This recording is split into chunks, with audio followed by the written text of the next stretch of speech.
All right, we should be live. Let me know. I need some kind of external validation confirmation that I exist. Let me know if it's true. I think I exist, but I'm not entirely 100% sure.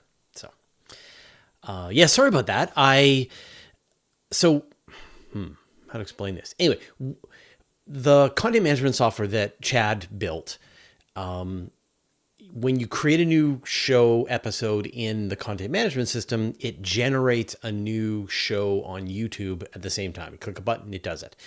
But about 3 weeks ago, there was a bug. Well, not a bug, but I had two windows open. And so it generated two episodes at the same time and set them as the same week. And so we had to delete one, and then that made the connection between the content management system and the YouTube break. And I thought I generated the episode last week, because that's like the thing I do. As soon as I finish the show, I queue up the next show for the next week. And so then, like, you'll all get a notification when the next show is going to be, and that way you know it's going to happen. And I thought I did it, and then I just checked just now, and I'm like, nope, it's not done. That's weird. And so, like, 10 minutes before I was supposed to go live, I went ahead and actually made the episode. So sorry about that. But hopefully everybody who cares will get a notification and will show up. The rest of you, you know when this is supposed to happen on a regular basis. You're trained at this point. Yeah, there you go. Didn't get the 30-minute notification. Huh. Okay. Interesting. So DJ Alexander is getting a buzz, but nobody else is getting the buzz. But maybe, But you're not getting the buzz from other YouTube videos, probably. I wonder why. Oh, Alan, that's why I asked this afternoon. Oh, you should have clarified. I didn't realize that the event hadn't been made on YouTube. So, yeah, you're all trained. Hello, the Hammer. Good morning in Tasmania. Okay, so we're going to do the question show. This is going to be the last question show before I'm gone for a week. But we're going to, now that we've got our system of pulling from overtime, I'm just going to pull from an overtime. And so next week's episode will be an overtime episode. And then we'll just go back. So those of you who are watching this now live or caught it last week, then you know what's in, or in the last couple of weeks, you'll know what's in the episode. But if you didn't, then it'll be fresh content. And there was like a really good rant last week that I really enjoyed doing. So I think we'll put that in.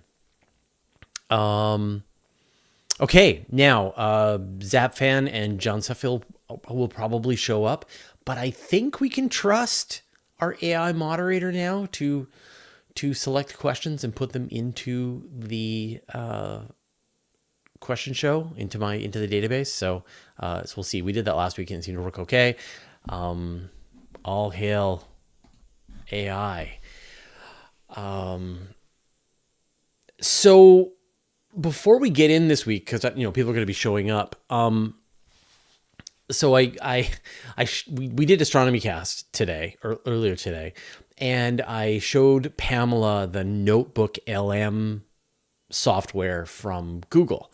And this is a way, it's a resource for writers where you put in a whole bunch of source material, and then you can just kind of query all of the source material to try and get things, understand, explain, find references, interesting little snippets that you want to pull out. And it's very different from the traditional large language model experience, because it doesn't hallucinate in the same way that that the regular one, like Claude or ChatGPT, will, because it's just obsessing about these documents that you've provided. And so it will look at these documents. It'll find reference points. You can copy paste them. You can confirm they exist. Like it's the tool that I'm really grateful to see. Like, this is the kind of stuff that AI should be used for, a way to facilitate doing good work, as opposed to a way to replace human beings. Let's make human beings better at what they do. So anyway, so at the beginning of the episode, I asked Pamela to put in the FAA's response to SpaceX about the delays for the next test of Starship. And at the end of the episode, it was prepared and we listened to it, and it was, it's good. Like, it's entertaining. And then one of the listeners took last week's episode of Astronomy Cast and fed it to Notebook LM and created a podcast based on our podcast. And so it was like referencing me and Pamela, but at the same time, it was sort of doing the episode or doing its own version of our episode. It was a very surreal experience. So if you haven't already, I highly recommend you play around with Notebook LM and you generate the podcast. It is surreal that we are now 2 years-ish into the large language model experience adventure, and it is already making entertaining podcasts. Like not crappy podcasts and not great podcasts, but perfectly acceptable podcasts at this point on the most obscure topics. Like if you want podcast episodes just for you about stuff that you're incredibly nerdy about, this is the machine that'll do that for you and help you understand how this works. So I highly recommend. Bali, no, we're gonna release an overtime episode for next week while I'm gone, and then I'll be back. So one overtime episode. So after, but I'll be back by the time we post this one anyway. Okay. All right. So for those of you now, hopefully people have showed up. And so for those of you who are wondering what it is that you have stumbled into, this is going to be a live episode of the question show. And so this is the thing that we edit down that becomes the question show on the channel. Now, these things are 2 hours long. So the first hour is when we pull in all of the questions and we answer them, and then I have my intro and my outro, and we edit that down, and that turns into the show. And then for the second hour, we call that overtime, and that is where we just stick around and answer more questions, but it's a little more freeform, and then and that it was never meant to be viewed live, but yet somehow is. So I had a thing removed from my head, if you're wondering what's going on there, if I whacked myself with a tree, but no, my doctor went after something on my forehead, so didn't think it would show up, but there it is. So few ground rules. Number one, I am just a journalist, not a scientist, and so I am communicating the science, the scientific consensus that is being done by other people. I am not the person who does the science. And so I cannot offer any opinions about the science. I can offer opinions about other stuff, but when it comes to this version of the universe versus that version, I have no opinions. I try to give emphasis to the people who've never had a question answered before. So this is the first time that you've ever made it to the live show. I like your odds. There's a good chance that you're going to get your question answered tonight. But then rule 3 is that I try to sort of run a mental model of the questions that we've tackled fairly commonly over the last couple of months. And so, if it's like a question we've answered 1 million times, then I might skip it. So just keep that in mind. Okay. You're more than a journalist. No, I'm just a journalist. Hopefully this is what journalists should be doing. Are we at the point now where a person who does a reasonably good job of being a journalist is considered to be more than a journalist? No. That's the baseline, is accurately communicate the work that's being done in as non-biased a manner as you can, attempting to communicate in good faith the hard work that people are doing. That's crazy that you think that that is more than a journalist. That is literally the base level. That is the table stakes. That's what's expected of being a journalist. So no, I think I fit squarely in the I'm a journalist. Okay, let's get started.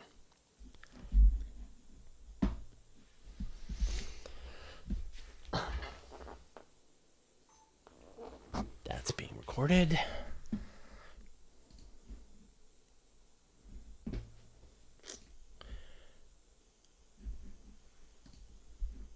And that's being a journalist.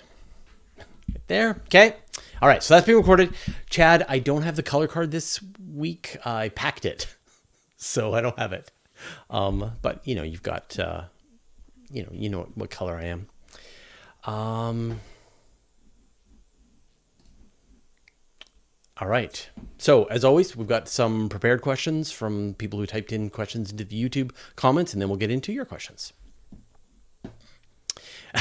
Whoever pays the journalist bills, there's your bias. Well, Kevin, that's the patrons. So the fans, the audience pays the bills. So there's my bias. My bias is to provide information to the people who pay my bills.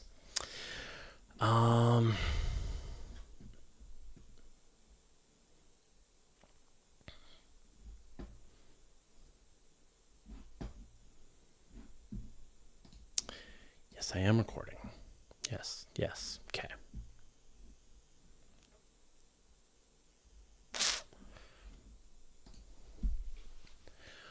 Smorrow.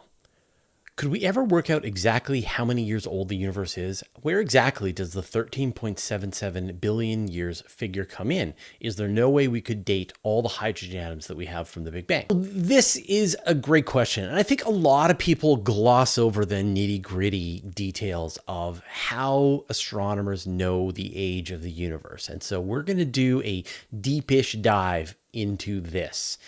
And so there are two main ways that astronomers know the age of the universe. The one way is to measure the redshift of objects that are moving away from us. And so we know that various galaxies at the farthest distances are moving away from us. And the farther away the galaxy is, the faster it is moving away from us. And the distances, essentially, or the speed that the universe is expanding, or the speed that the galaxies are receding, has been measured very accurately, and accurately to the point that then you could run the universe backwards, and you could calculate when the things that are at the far left to you and the things that are at the far right to you were once in the same location. And that's how astronomers get the 13.7-ish billion years old for the age of the universe. And then there's a second way. And the second way is considered the gold standard, the one that is incredibly accurate. Although, I did interview Adam Rees, who Nobel Prize winner, one of the people who does the other work. But, and there is a tension between these two measurements. But, what we're going to go into is sort of why the measurement of the cosmic microwave background radiation is considered so accurate. So there has been this understanding of essentially the structure of the universe that's kind of been evolving over time. And the most modern understanding is that the universe has about 10% matter, about 25% dark matter. No, wait, it's about 10% matter, there's 10 times more, right? If you include the dark energy. All right. So it's like, so the universe has, let me get the exact number. It's like 23%, 67%, right?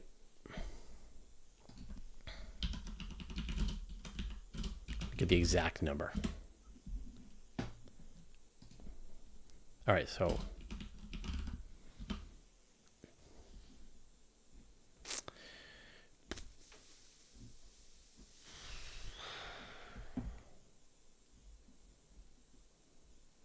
right. Dark matter is 27% of the universe. Regular matter is about 3%, and dark energy is the rest. Okay, all right. So the ratios are roughly that dark matter accounts for about 27% of the universe. Regular matter, the stuff that we're made of, is like 3%, and dark energy accounts for the rest. And, these ratios have been measured to a certain extent through observations of supernova speeding away from us. These measurements have been made through a bunch of ways, right? We've got gravitational lensing of galaxies. We've got to get at dark matter quantities. We've got measurements of Type 1a supernovae to sort of figure out the acceleration of the expansion of the universe thanks to dark energy. And so astronomers have developed this model called the lambda CDM, the lambda cold dark model. And so based on all the observations, there is a way that dark matter tends to behave, and that matches this model. And so then astronomers have sort of taken that model and tried to sort of map it back to the very beginning of the universe, to really understand how the universe should evolve over time from the initial conditions of what we might see in the cosmic microwave background radiation to what we see as the structures today. And you get these sort of all these intervening periods that you can then sort of map out this evolution of the universe. And so with the Planck satellite, which is the sort of the most recent satellite that's designed to measure the fluctuations in the cosmic microwave background radiation, they were able to measure the precision. Essentially, they're measuring these temperature fluctuations in the CMB. And like the CMB is like 2.7 Kelvin, but it's like plus or minus these tiny little variations. And those variations map onto or are caused by changes in density in the beginning of the universe. And so with the observations made by the Planck satellite, they were able to measure these temperature variations and able to measure how far apart these various temperature fluctuations are in the CMB. And you get these sort of larger and larger patterns as you measure this. And so from those patterns, from those measurements, astronomers were then able to take that lambda CMD model, that model of the evolution of the universe, and then match it against the pattern that they're seeing in the cosmic microwave background radiation. And they were able to get like such a close, accurate measurement of the CMB that they were then able to fit the sort of the model of the universe to get that early history, that early age of the universe. And they're actually able to get it within about 40 million years of uncertainty. In other words, they are certain that the universe is, 13 they're certain like the universe is 13.77 billion years old, plus or minus 40 million years. Like the measurement is incredibly accurate. And so you're not getting a direct measurement of the age of the universe. You're getting a model that is sort of, you're getting a model that very well describes the current state of the universe across all of the measurements that astronomers have made. And then the ramifications are that when you look into the CMB and you see the first version of what that will look like, you're then able to match that up. And that's how they get the estimate. Now, you can imagine sort of people have gone and said, well, couldn't we just measure the redshift of the cosmic microwave background and the way that we measure the redshift of galaxies that are speeding away from us? But the problem, the problem is that the cosmic microwave background radiation is this really sort of beautiful black body spectrum. It sort of gives off its photons in a very smooth way. When you compare that to a galaxy is going to have lots of stars, lots of lines in it that correspond to different kinds of chemicals, and you can really get a sense of what wavelengths of light were being given off by that galaxy, and then you can measure the redshift as you can measure how those wavelengths have changed around. The problem is the CMB, you don't get those really clear indications of the chemicals that are sort of being emitted, or the colors of the chemicals that are being emitted in the CMB. And so you just can't get a very accurate measurement, the redshift of the cosmic microwave background. So it wasn't until these first surveys of the cosmic microwave background to measure those temperature changes, they could finally start to figure out and compare the temperature, fit that into the model, and that gave them the age of the universe. Now, the challenge, of course, is that the measurement made by the Planck instrument is different from the measurement that has been made by the people who are measuring the redshift of the galaxies. And so there is a discrepancy. This is the Hubble tension. And so people are trying to figure out, is it a problem with the measurement? Is it a problem with the measurement of the redshift? Is it a problem with the measurement of the CMB? Or is there like new physics to try and explain this? And all three are possibilities.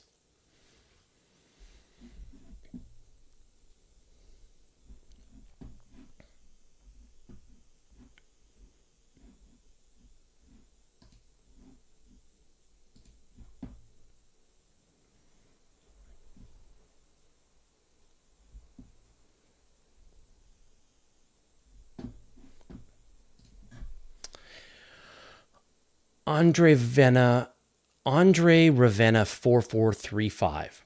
Why don't we ever hear anyone talk about Mars ice poles? One would think it would be of great interest when looking for life, water, and other things of interest. We've never seen a mission to the poles. Why? Oh, we've seen a mission to the poles and it failed. So back in 1999, NASA launched a spacecraft called the Mars Polar Lander. And this spacecraft was designed to land at the South Pole of Mars. It was supposed to land in December of 1999. And so I had been doing my science journalism job for about 9 months by then. And the spacecraft entered the atmosphere and they never heard from it again. And they think that it crashed onto the surface of Mars and just hit too hard, litho-braked, as they say, and so it failed. Now, later on, NASA sent another mission called the Mars Phoenix Lander, which went to a similar location, but not right onto the poles, and was able to help give us these first understandings that there's a lot of water mixed in with the regolith at regions, not just to the pole. Like, we know there are ice caps at the poles, but also the regolith that is away from the poles still has a lot of water mixed in with the Mars sand. And so, yeah, NASA had this exact plan. Let's send a mission to the poles of Mars. The mission crashed and they had to move on to the next mission. And so, that's how this works. And like maybe someday someone will send a mission back, which would be great. And you're exactly right. There's a lot to be learned about the poles of Mars. And it's interesting, I've done plenty of interviews with people. And one of the interesting themes that I've heard from people is that, while we think about landing, say, humans near the equator on Mars, landing near the poles on Mars actually makes a lot more sense because, at the equator of Mars, you're going to get more sunlight. You're going to have warmer days and I guess slightly warmer nights than if you're at the pole, depending on what time of year you go. But there's no air and you're going to need to wear a spacesuit anyway when you're outside, and they have heaters. Like, people have been on the surface of the moon. It's cold. But if you go to the poles, then you have the water. And the water is the key to us being able to explore Mars, to be able to send rocket ships home with fuel that we've made locally on the planet. And so I wouldn't be surprised if, when people consider all of the possible landing sites for going to Mars, it's the poles where there is readily available water ice just sitting there on the ground that people can use to make their oxygen for breathing, water for drinking, grow plants with, and their fuel to be able to return home. Paul Frost, was that the one using the wrong units? No, that was the climate orbiter.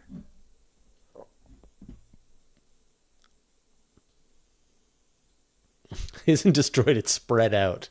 Yeah.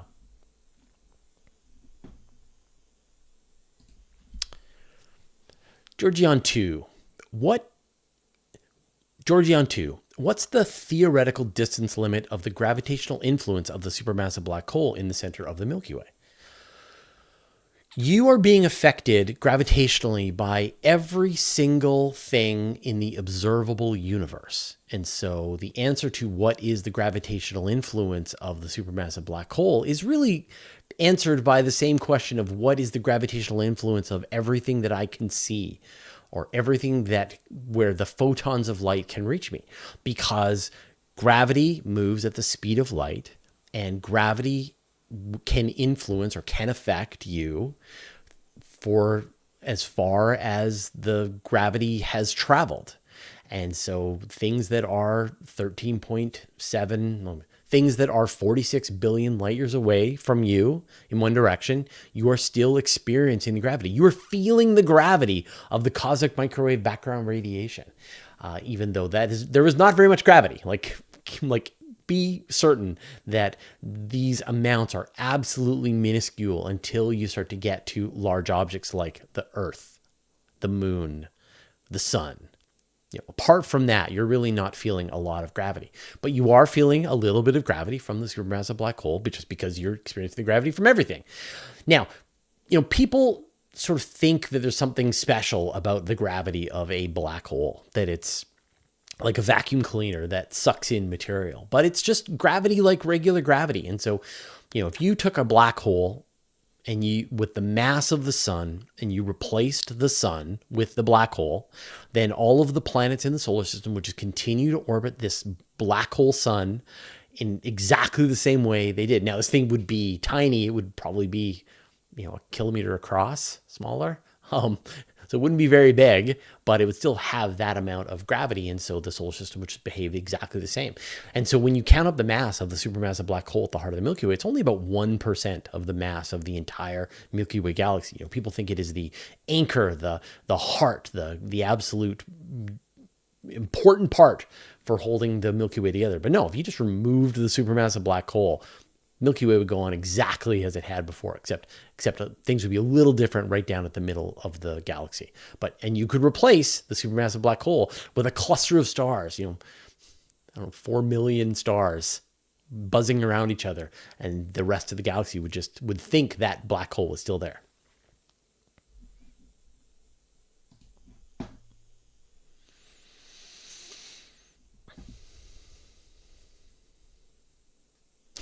Black hole sun stuck in my head. Yep. Okay, so those are all the prepared questions. So now we'll find some other questions. Let's do this one.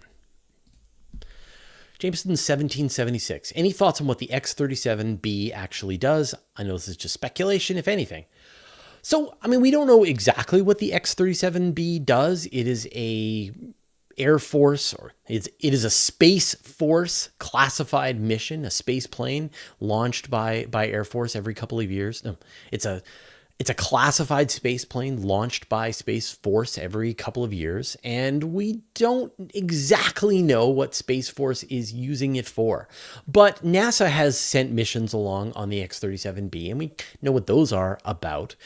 And so my intuition and kind of the reporting that I've done is that this is a way for Space Force to test out various hardware and technology in space. So imagine you develop a new optic system, you develop a new paint, you try to come up with some kind of radiation hardening for electronics, and you want to know what was the effect of that stuff that was in space for a long period of time. Well, you put it in the X-37B, you launch it off to space, you open up the bay doors on the space plane, and then you leave it exposed to the harsh reality of the cosmos for a couple of years. And then you bring it back and you see how it all performed. Did the electronics fry? Did the paint peel? And so that gives you a sense. And then Space Force can use what they've learned to incorporate that technology into their spy satellites and communication satellites and things like that. So, I don't think there's anything special about the X-37. It's a platform for testing out technology for the Space Force.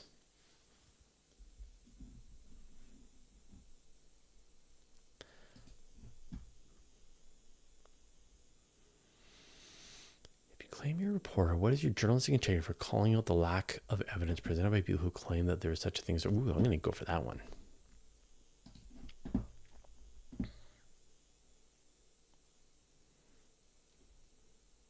Been a couple of weeks since we've done this.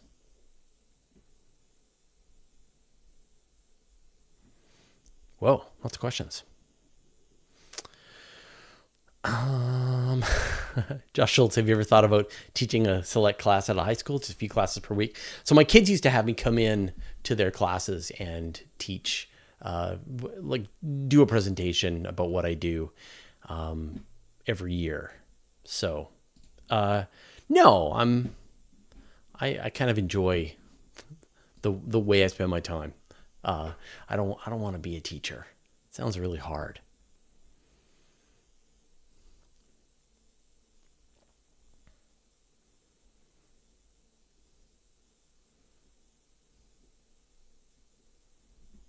We already... No, okay.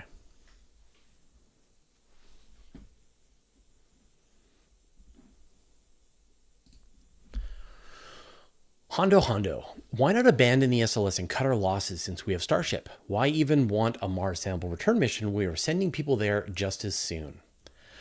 So maybe you know something about Starship that I don't, but from my impression, we don't have Starship. From what I can recall with the Flight 4 was you got the Super Heavy landing in the Gulf of Mexico and sinking to the bottom. You got Starship landing in the Indian Ocean and sinking to the bottom. We got some problems with the heat tiles for the Starship, and now we're waiting for flight number 5, and hopefully they will have solved a bunch of those problems. But we are a long way away from that being a sort of human rated, approved launch vehicle capable of taking off from Earth and sending astronauts to the moon. But NASA has already incorporated the human landing system, the Starship that's designed to land on the moon, into their plans for Artemis. Itchy nose. Okay. So in 2026, the plan is that the NASA astronauts are going to get into the Space Launch System that's already built, right? It's already built, it already exists. And they're going to get into the Orion capsule. They're going to fly to the moon. They're going to meet up with Starship, that thing you talked about, and they're going to move over into the Starship. Starship's going to take them down to the surface of the moon. They're going to get out. They're going to do some science. They're going to get back in to Starship. It's going to fly them back up to lunar orbit, and then they're going to get back into the Orion capsule. And the Orion capsule has already been tested a couple of times, including a flight all the way out and around the moon. So we know that works. And then they're going to be able to come home. And so what else do you want, right? Like, they are incorporating Starship into the return to the moon in a very fundamental way. The Starship is being depended upon to get them down to the surface of the moon and back up into orbit, and in a sort of reusable manner. And that feels like a really important first step. Sure, if SpaceX wants to demonstrate that you don't need the whole SLS thing, Orion capsule thing, any of that stuff, and they can just send a launch directly to the moon and land on the moon and then come back home safely, re-enter the Earth's atmosphere with humans on board, and land safely at the Mexzilla in Boca Chica, that's a tall order. And so I don't think we're anywhere close to that. And yet Congress has demanded... Like, remember, this isn't like NASA going like, oh, we should just go to the moon. Like, that sounds good, guys. Yeah, let's do that. No, Congress, the government of the United States, decided that they were going to go to the moon. Or in fact, President Trump decided they were going to go to the moon. And then Congress approved the bill and then gave them the money and defined their contractors and told them what the plan is. And NASA's job is to implement the plan. And so, yeah, by all means, when there's a more flight proven stack, then you can see people actually going to the moon on Starship. But there's like a whole bunch of tests. Like, I know people think it's just around the corner. I am skeptical that it's going to come together probably within the next decade or so. And so the question is, like, do you put your space exploration plans on hold and wait for Elon Musk and SpaceX to develop the technology and make it safe and continue forward? So, this is like a FOMO question, the fear of missing out, that, in the software industry, people come up with various kinds of technology, or they say they're going to come up with technology, and that makes people not invest in that technology, waiting to see how it turns out. And so right now we're kind of stuck in this limbo. Starship is making incredible progress. We've seen a bunch of tests. On paper, it's a really exciting launch platform, but it doesn't exist yet. It doesn't do its job yet. And so will we wait for them to figure out all the problems, or is it better to have multiple irons in the fire, try and come up with different ideas at the same time, and then when one of them pans out, when competition sort of works in your favor, and you actually get that flight to the moon?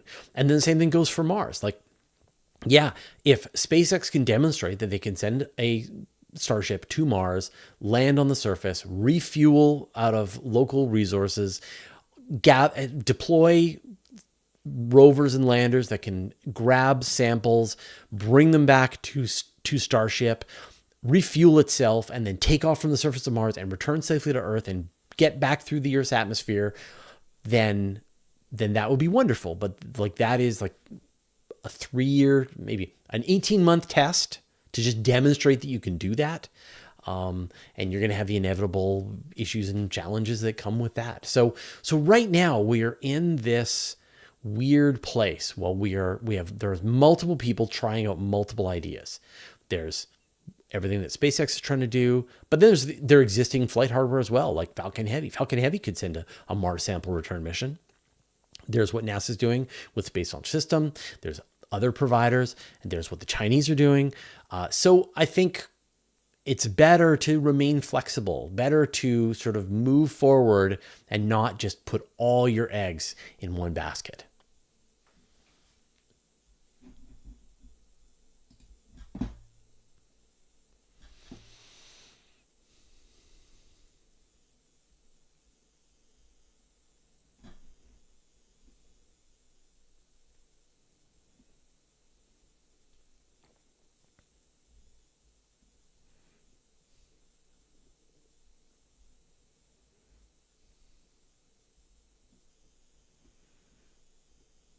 Oh, interesting. So the dark matter question that you asked was too snarky, and the AI didn't grab it. So maybe you can make a more polite version of your question, and then maybe that'll go into the database.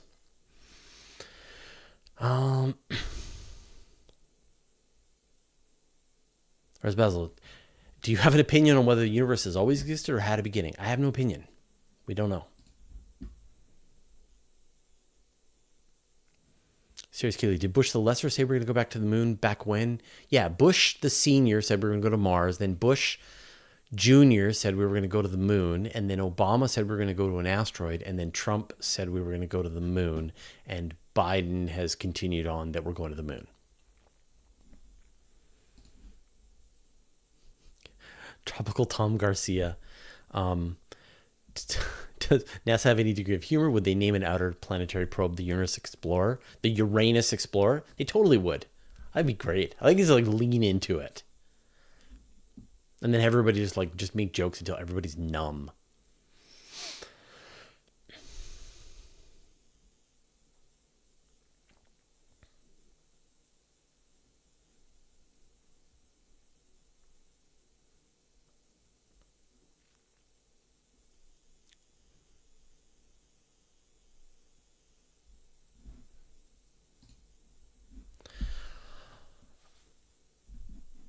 Oscar Polya, what is the evidence we need to find out if the universe is finite or infinite?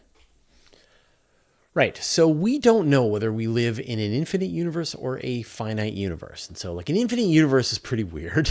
You imagine that you could move in any one direction forever and never return to your starting point. Imagine if you set out on the surface of planet Earth and you just started walking and you never returned to your starting point. That would be very peculiar. Or maybe that's what you'd expect. And now we know that, in fact, it's a ball and you return to your starting point. So that's weird. And then the other possibility is that the universe is finite. And that is also weird because if you went in one direction long enough, you would return to your starting point. That if you could see forward infinitely far, then you would see your backside. And so we don't know which one it is. And that is because when we measure the curvature of the universe, back to that analogy of the curvature of the Earth, we can't tell whether it just goes on forever or whether there is a finite curvature that then brings you back to your starting point. And we know that the real universe, the actual universe, is way bigger than the universe that we can see, like thousands of times more volume than what we perceive in our observable universe. But that's a minimum. In other words, you measure the curvature of the universe, and to your very best, like the point where your measurements would no longer tell you, the very minimum, that is thousands of times bigger than the observable universe that we see today. And so if the universe were smaller than that, we could actually measure that curvature of the universe and know how big the actual universe is outside of the observable universe that we can see. And so we may never know. Like, we're going to continue to try to measure the curvature of the universe more and more carefully, but eventually you're just going to get to a practical limit that you can't measure it anymore. And if the universe continues to feel like it's flat, then you will still not know. You'll never know whether it's infinite or finite, just you'll know the bottom end of your estimate.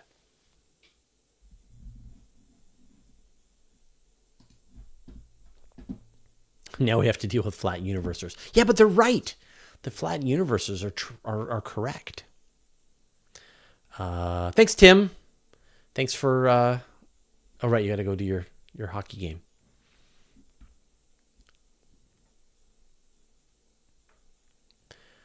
Hina Imtiaz, please talk about the Europa Clipper mission. I'm very excited. Sure. I'm trying to think. Like, we've done a bunch on Space Bites, so I wonder if that's the better place to do it. Yeah. Okay, I'll talk about it. Hina Imtiaz, please talk about the Europa Clipper mission. I'm very excited. So the Europa Clipper mission, this is a mission by NASA that's going to be going to Europa, which is one of the Galilean moons of Jupiter. Last time I said it was Jovian moons. And like, obviously, they're all Jovian moons, but Galilean moons, the ones discovered by Galileo. And Europa is the second closest moon to Jupiter. Io's the closest, and then you've got Ganymede and Callisto. And what makes Europa really exciting is that we can see from the surface of the moon, it's very young. It appears to be refreshed on a regular basis. And in fact, you can see what looks like cracks. And so astronomers think that, in fact, there is a vast ocean of water underneath the ice, underneath a thick shell of ice on Europa. And this is really exciting because you've got liquid water on a place that is not Earth. And where we find water on Earth, we find life. And so is there life on Europa? Well, we kind of need to know more about this moon. And so that is the goal of the Europa Clipper. The mission is due to launch in really just a couple of weeks, theoretically. And it's going to take a few years to get to Jupiter. Typically, the flight out there is about 5 years. And when it gets out to Jupiter, it's going to go into this very long flyby around Europa. So it's going to be doing this long elliptical flight where it goes out pretty far out and then flies in, does a really close flyby, and then goes back out. And the reason they're doing this is because the radiation environment close to Jupiter is quite intense. And so you want to spend as little time as possible in that intense radiation region before you fly back out into farther away from Jupiter. And Europa Clipper has sort of the standard suite of scientific experiments on board. It's got cameras, it's got transmitters, it's going to be able to measure the chemistry of the surface of Europa. But what it has that's special is it has a ground penetrating radar system. It has the ability to scan below the surface of Europa.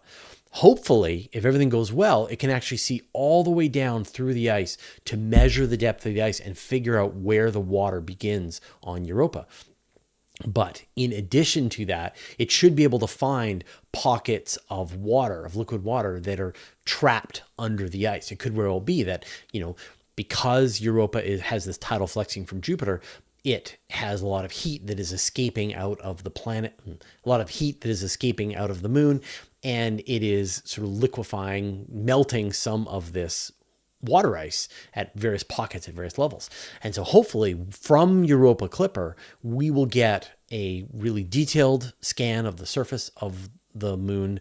We're going to get sort of a measurement of the structure under the surface to know where the pockets of ice are in water and what is the depth of the ice shell itself. And the hope is that we will see geysers. We know that there are geysers on Enceladus. There are probably geysers on Triton. And this is a place where the water in that ocean underneath the ice, this is where the water in that ocean underneath the ice is making its way through and out into space. And this is the perfect place to be able to grab a sample.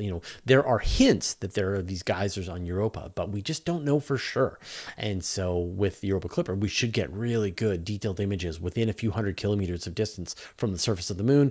We should really kind of nail down what those parameters are. So, Europa Clipper is a way to really well understand this moon.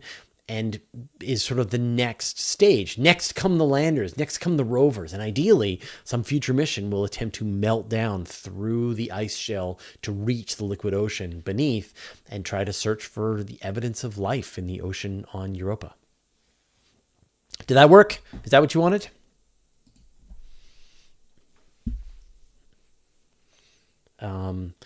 And not just Europa Clipper, but actually ESA's JUICE mission is already on its way to the same region. And so it's going to be examining Europa, Callisto, and Ganymede. And it's going to spend a lot more time at Ganymede, which is really exciting. Ganymede is the new Europa.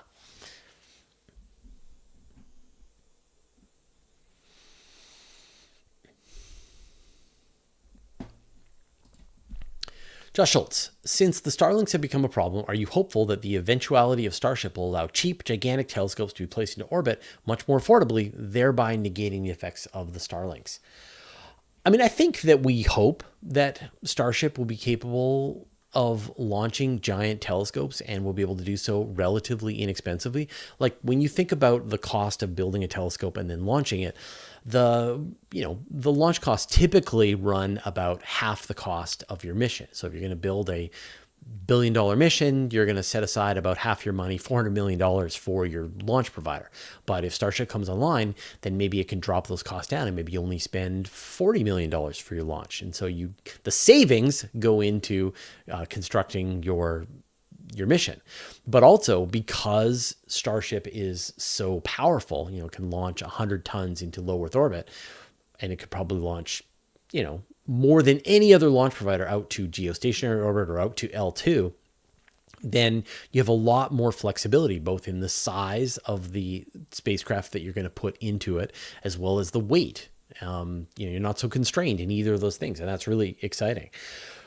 But there are plenty of benefits for having a ground-based telescope. Like, when we have these giant, like the upcoming extremely large telescope, a 39-meter telescope that's being built in Chile, it has a very well-built adaptive optics system that's going to allow it to ignore the effects of the Earth's atmosphere. It's going to be able to, see Earth-sized worlds orbiting around sun-like stars. And it's going to be more powerful than James Webb will be. And we would be hard-pressed to launch a 39-meter telescope out into space. It would be amazing if we could, but we're still a couple of years away from being able to do that. And yet the construction cost for building the extremely large telescope is a tenth the price of James Webb. So there's real benefit to having ground-based observatories. Plus, they're upgradable. You can go in and you can swap out the instruments on it. You can put in new instruments. You can adapt the facility as we learn more about the universe, put on, new optic systems, and just sort of continue to upgrade them. And you think about some of the most productive astronomy, when you think about some of the most productive observatories in the world, things like the Keck interferometers, the Gemini North and South, the extremely large telescope, the very large telescope. These have been just hard-working observatories that have actually contributed a lot of the science, most of the science that we have in astronomy. And so we want to be able to have our cake and eat it too. We want to be able to have ground-based observatories that can continue doing that work, and we want to be able to have space-based observatories. And yeah, I think, if Elon Musk said, sorry about Starlink, we're going to launch a space telescope that perfectly matches the capabilities of every single telescope on Earth for free. I think the astronomy community would be grateful and they would love to see that, but we're not seeing that. And we won't expect to see that. We're going to see a launch platform that future missions can go on at a fraction of the price of current missions. But we're also going to see the downsides. We're going to see radio astronomy hampered by Starlinks. We're going to see visual astronomy hampered by Starlinks, especially things like Vera Rubin and the kinds of telescopes that are scanning the horizon for dangerous near-Earth asteroids. So, and this could have been much less of a problem if we'd had more communication, if people had defined corridors where satellites shouldn't go, that you provide accurate timing to the observatory so they can do their observations at the right times. Like, I think there is a way that the astronomical community and the satellite community can work together, But those conversations never happened. And so we just went straight to constellation. And now astronomers are having to sort of work within the existing regulation and the existing infrastructure to try and advocate for the science. And it's not going so well.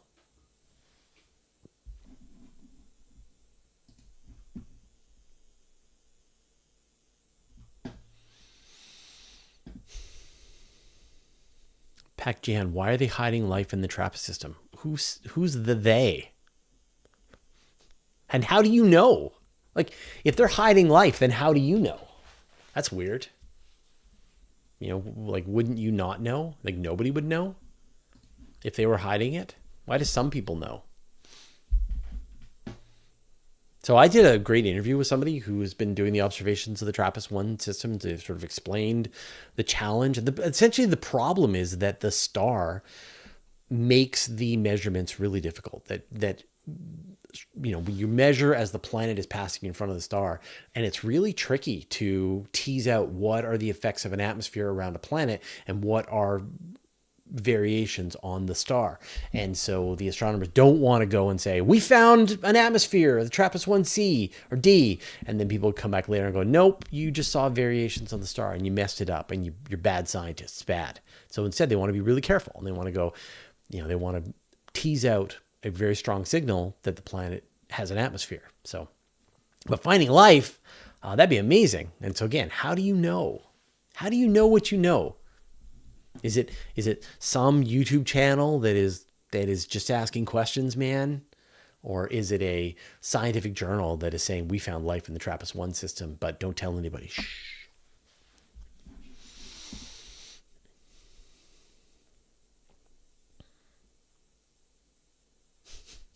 Mr. Man, when we run out of acronyms, will there be no more space missions? Yeah, that's how that works. I did an interview recently, and someone was giving me their backronym, and I just like, why backronyms?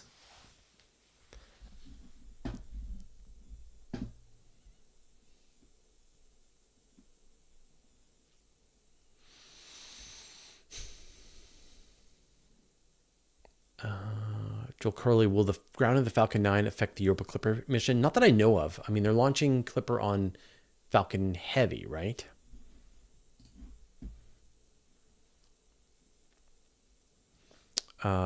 Fuse ion.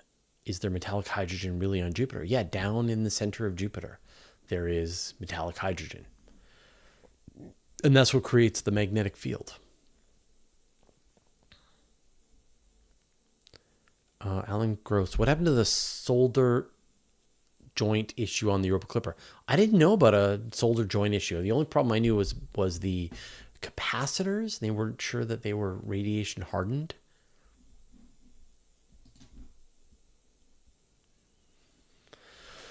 James Dubin, does Universe Today have an observation article on October's comet? Yeah, yeah, we've got a bunch actually. So definitely check that out. Like this week, it should be good. Oh, and I'm gonna be in Iceland. Oh, this is gonna be exciting. But it might also suck. Adam, can you give us a 3-minute rundown on exactly how you use? I guess I should save these for overtime. Yeah, I'll save that for overtime.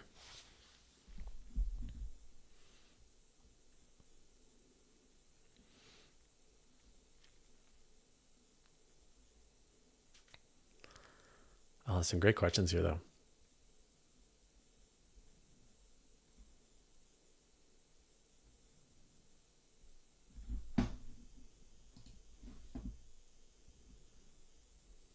Nadia, and can we send images of the comet in? The best thing to do is to, if you want to like have them picked up by Universe Today, is we have a Flickr group. And so if you post your images into the Flickr group, then that's where we'll do like collections of pictures of various events.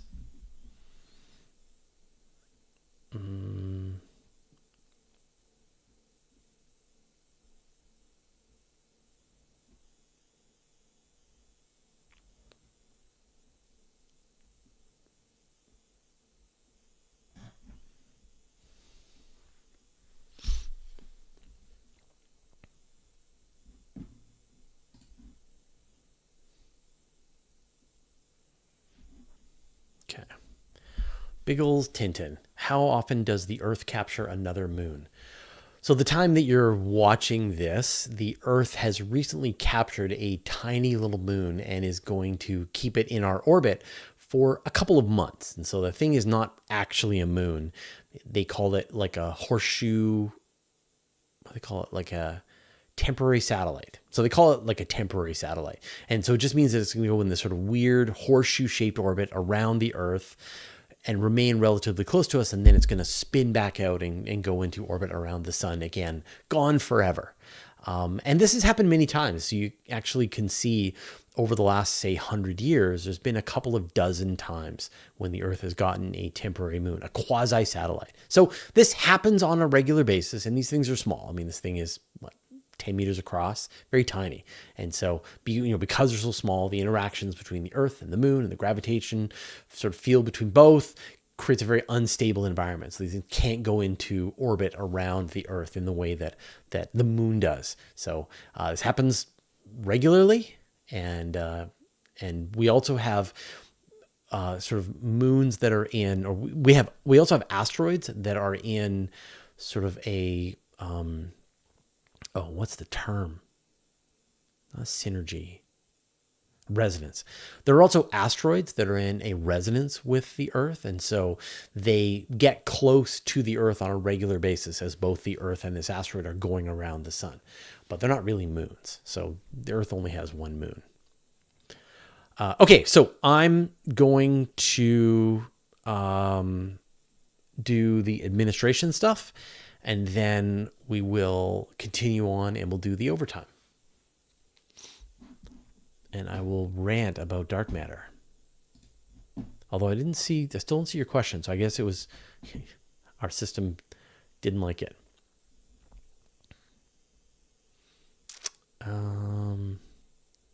Okay.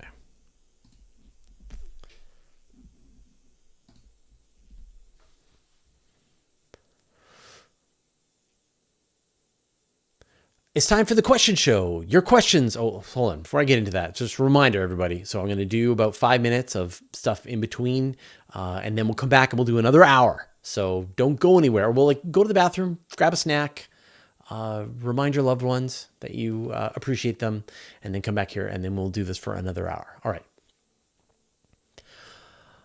It's time for the question show. Your questions, my answers. As always, wherever you are across my channel, if a question pops in your brain, just write it down. I'll gather them up and I will answer them here.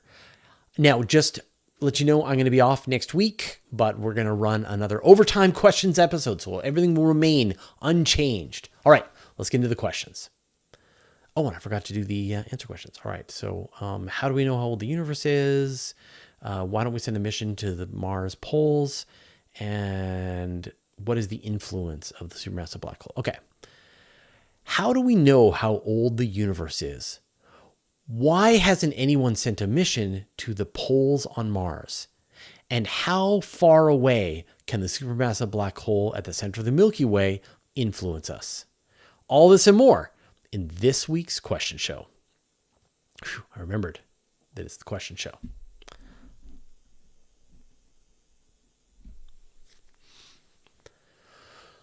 I'm sure you noticed the Stargate planet name that appeared above my shoulder, and this is a way for you to vote, for you to tell us what you thought was the best question of the week. And the winner from last episode was from Christian Desalier. Do the different arms of the Milky Way come from different galaxy mergers? So thank you, everybody who voted on that. And the way you vote is that you're going to see a different Stargate planet name appear as I'm answering each one of the questions. And we'll also put a list in the timeline as well as down in the show notes. And then at the end of the episode, after you've really thought about all of the questions and carefully interrogated your thoughts and your feelings, then put the keyword down in the comments down below. And then you can ask a question, whatever, but we will count up all of those votes and we will celebrate it next week. If you want to support the work we do at Universe Today, consider joining our Patreon club. Your support lets us have a minimum of ads and no sponsorship messages. Patrons get no ads on universetoday.com for life. Want the extra parts of the live stream that aren't in this edited version? You can sign up for a special patron-only podcast feed and get the overtime segments as well as other special behind-the-scenes episodes, including our monthly patron-only question show. Thanks to everyone who has already subscribed, and welcome to our recent newcomers. Martin M., Eduardo, Roy Butler, Casey Ware, Edward Walton, Judy Fitzpatrick, OICU 812, Edward C. Ratledge, Nuno Abreu, Pete Hall, and Dean Fugate. Join the club at patreon.com/universetoday.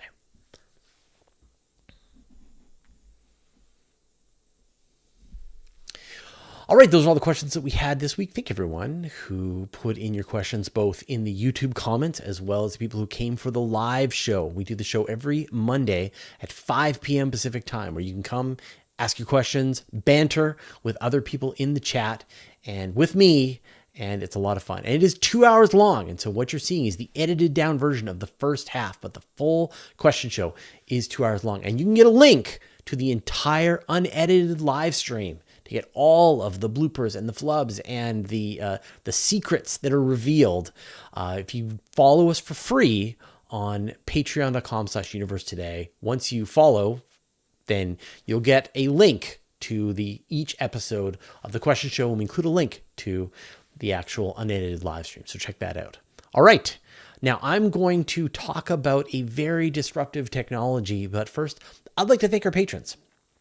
Thanks to Abe Kingston, Adam Schaefer, Andrew Gross, Barry Lake Roofing, David Gilton, and David Matz, Dennis Alberti, Dustin Cable, Jeremy Mattern, Jim Burke, Jordan Young, Josh Schultz, Paul Rohrbach, ScienceWorldRecord.org, Spiderswap.io, Stephen Krasaki, Stephen Fowler Munley, and Vlad Shiplin, who support us at the Master of the Universe level. And all our patrons. All your support means the universe to us. So I've been testing out a new piece of technology that is so profound that I think I just need to talk about this. And this is the Notebook LM that has come from Google. And on the surface, this is a way to do research projects. So you can put in a bunch of documents that you're working on like if you're working on a specific article, you're writing a book or whatever, and you can just put it all into one place. And then you can interrogate the documents. And so you can ask questions about it. And so I'll give you an example. We're going to work on a series of episodes where I talk about sort of the moments that I learned new things about James Webb or new things about the cosmos or whatever, based on the interviews that I've done, the reporting that I've done with various guests. And, it's like needle in a haystack type work. And so we're going to be able to go and dig through a series of interviews on a topic and find individual little quotes out of those. This is all done by the Notebook LM. So if you're like a writer, you're a researcher, and you want to sort of use an AI assistant to do this, I highly recommend checking this out. But the creepy part is the podcast. And so you can generate an audio podcast of the research material, no matter how obscure it is. And so like I had it generate a podcast based on land zoning in my area of British Columbia. You can have it analyze your credit card statement, or you can take a really tricky piece of research and have it be able to analyze it and do a podcast. And the podcast is good. Like it is two hosts bantering. They sound lifelike. They make jokes. They are providing what seems to be fairly accurate information about my credit card statement or land zoning use in British Columbia. And like we're 2 years really into this revolution of large language models and the transformer model being used to do this kind of thing. And it's crazy. It's scary. It's weird. It's bizarre. It's cool. So anyway, that's it. I have no, you can decide what you think are the consequences of this. But my mind is blown. And I highly recommend generate a podcast over something that's super nerdy that you're into, that's really obscure, and I think you'll find it, or something that you're having trouble understanding. And my guess is you will get something that you can understand and are entertained by. And who knew? My days are numbered at this point. All right, we'll see you next week.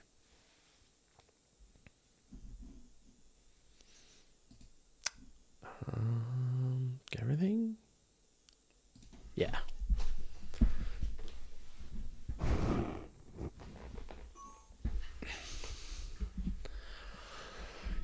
Replacing humans with AI is the best idea we've ever had. Never liked them much anyway.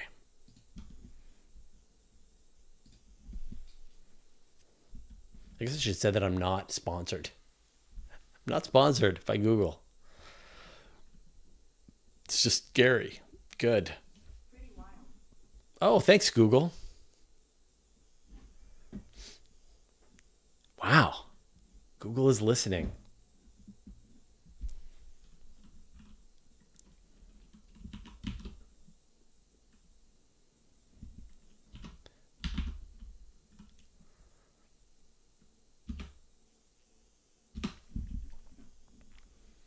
Okay.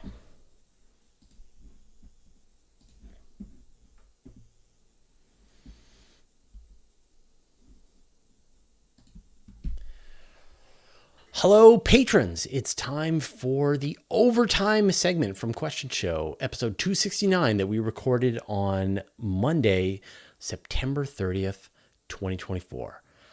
All right, let's get into the additional questions.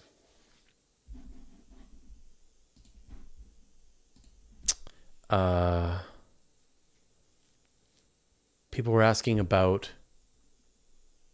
if I have a problem with people training on my content. Is this an ad for Notebook LM? Yeah, I'll try to remind Chad that was not an ad for Notebook LM. Yeah, everything we do is Creative Commons 4.0.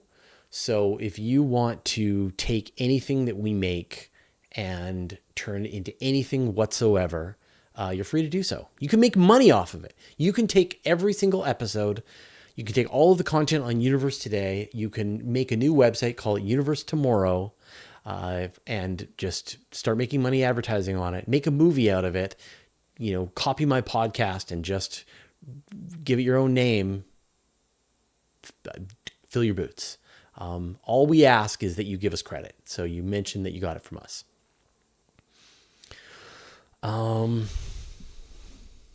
RJQ. What would a visible matter antimatter annihilation look and sound like? Like a gamma ray burst. So you would see this bright flash of gamma radiation because it's like the pure transformation of matter and antimatter into energy, and it produces gamma radiation. What would it sound like? Well, it would have to go off in the atmosphere, and it would sound like an explosion.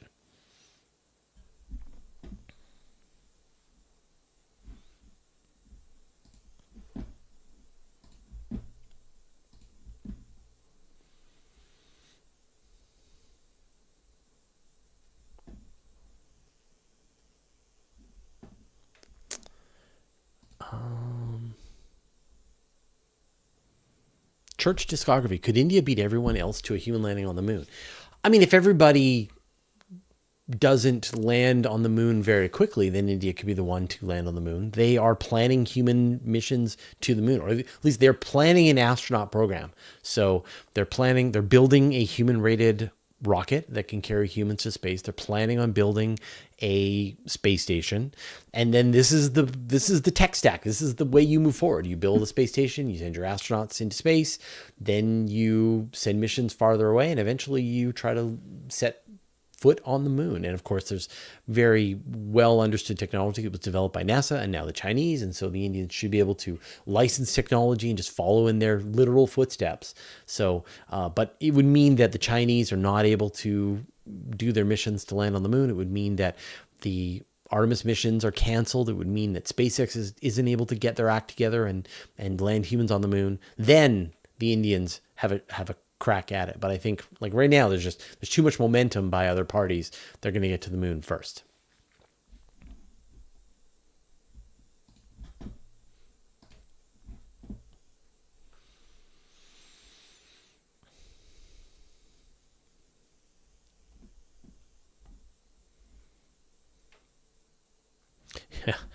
Ovations for Creative Commons commonsing your content. Yeah, like I think that, I mean, we don't make money from selling our content. Nobody wants to buy our content.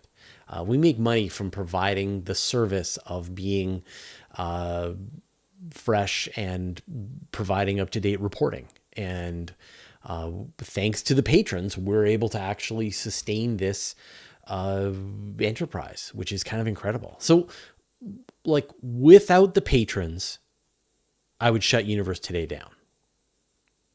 Like, I would shut the website down because advertising just doesn't pay for it anymore. And like maybe I could explore putting everything behind a paywall, but we know how well that tends to work. And so literally our entire reporting system is now 84% dependent on the patrons. And that's great because every day that goes by that I don't have to put advertising on anything that I do is a day that makes me happy. I hate having to deal with advertising, hate to deal with advertisers, hate having to shill products and things like that, having to write to make them sound natural. I hate all that. I sort of willed us shifting over into a Patreon based economy. And so now I don't have to make those difficult choices because, I can't even imagine what it's like for other media companies. I mean, we see them go out of business all the time. There's so many media companies that have gone under, and they overbuild, they have high costs. Like Universe Today is bare bones. I do all of my work from my office or from my living room couch with my laptop in my lap. There is no infrastructure to the company. There's no executive team. There's no vice presidents. There's no marketing staff. There's no any of that, accounting. It's all me. I run all of the bits and the pieces. I'm the webmaster. And then I have the team who work on very specific things that are directly creating content, right? Chad edits the videos, does some programming on the back end. Anton does the video editing for Space Bites and the interviews and does a lot of kind of interesting production work. And then we have the writers, and they're just like, they write their stories. And so, our entire organization is probably less, with 15 people spread around the world, working from their various home offices.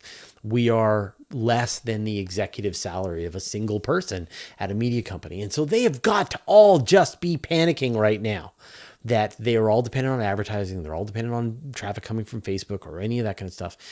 And, for me, I run on a knife's edge. The amount of money that we make is just enough to keep the lights on for everybody, right? And that if something if we lost Patreon, then that would just be that would be that, right? And if there was some major move in the marketplace that even took us out, and we are like the little rodent that crawls around the dinosaur footsteps. And even 25 years ago when I started doing Universe Today, I was sure that the age of the old media companies was not long now, and that they would be gone, and then we would transition into this new media world. And they've hung on longer. They had more momentum than I ever thought they would.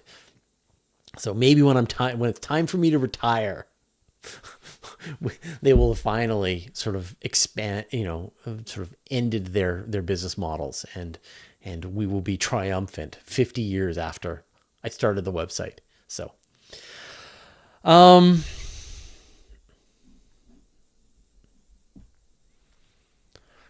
don't see Anton in the participants list. Oh, no, different Anton. So there's two Antons. Anton Petrov is the, What to Math, has his own YouTube channel. And Anton Postikov is the producer. So different Antons. Not everybody with the name Anton is the same person. Bobby2112, how can you not make any money doing this? You've got a spectacular channel. Welcome to reality. That, we do the absolute best that we can, and we earn as much as we can on YouTube, which isn't a lot. Maybe we get about $5,000 a month from YouTube. which, I mean, it sounds like a lot, but I remember 15 people, right? So we get the majority of our money from Patreon. We get some money from advertising. It's better near Christmas, but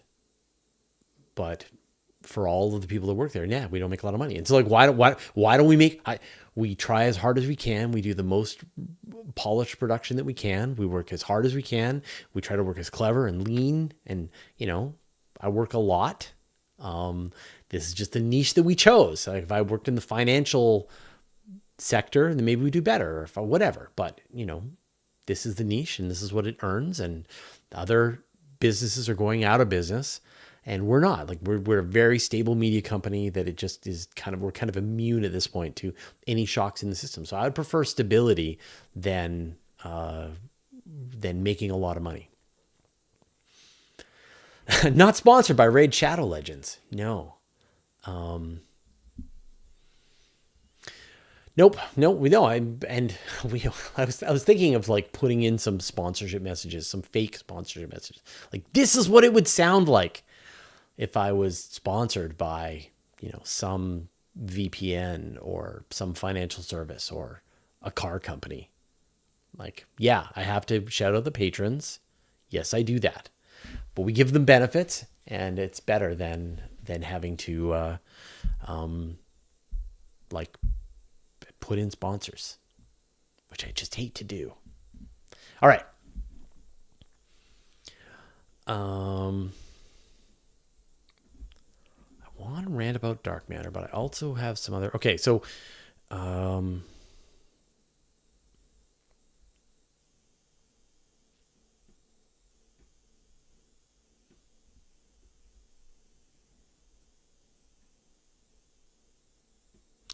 Adam, can you give us a 3-minute rundown on exactly how you use the OpenAI's API to categorize chat comments? Sure. So we have a script that's running on our content management system that is directly connected to the YouTube API for the live chat. So YouTube makes all of the chat comments available through an API.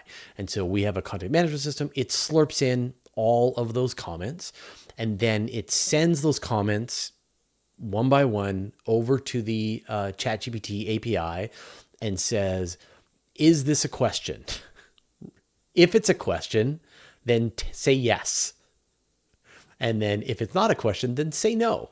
And so so when ChatGPT says, yes, this is a question, then we take that and we put it into the database that I then see all of the database questions. And we used to have, or we still have, our moderators, right? So we have Zaphan, and John Suffield, and before that we had Nancy Graziano. And we built a Chrome extension that gives them a special interface into our oh man. Okay. So we get they have a special view into the YouTube chat, and they can click on various questions, and they can put them over into the database. But the problem is that they're volunteers and they burn out, and that Zaphan and John Suffield both live in Europe. And so it is like 3 a.m. for them. And it is like really, like they are absolute champions and heroes and willing to show up. I mean, they enjoy the content, but I mean, I think it, turned into a job for them. And so I really wanted to have a way that was kind of independent of putting that reliance on various people. And so we rolled the AI. So yeah, it looks like we, it looks like, John and Zaphan now have some help from the AI, and they can just kick back, watch the show, be moderators. But the thing that I want to do for them, because I'm so grateful, is I want to make them a show. So we'll do when I get back. There you go. So Zaphan did pick a bunch of questions. So like right now, the AI and the moderators are still doing the work. It goes back and forth. But I think we're at the point where we can trust both the machine and the people. But yeah, so like when I get back from Europe, I'm going to do probably once a month a Europe stream and a Asia stream. So I will do the Europe stream will be probably 9 o'clock here, probably on a Sunday morning. And then for them, that'll be like a nice Sunday afternoon, like exactly when they're at the end of their day, like the folks who are watching this in the Pacific time. That's what I want to be able to do for them. And then also do one for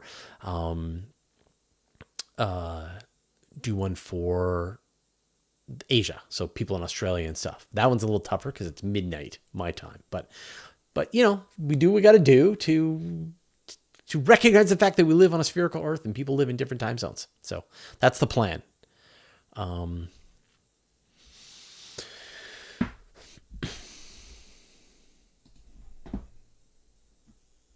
Yeah, nice. Rest of the world mentioned. Yeah, we know it exists.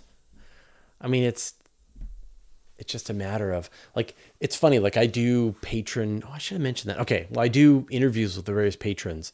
And so my 8 o'clock slot, I know it's going to be a European, and my 5 o'clock slot, I know it's going to be an Australian because it's morning for them.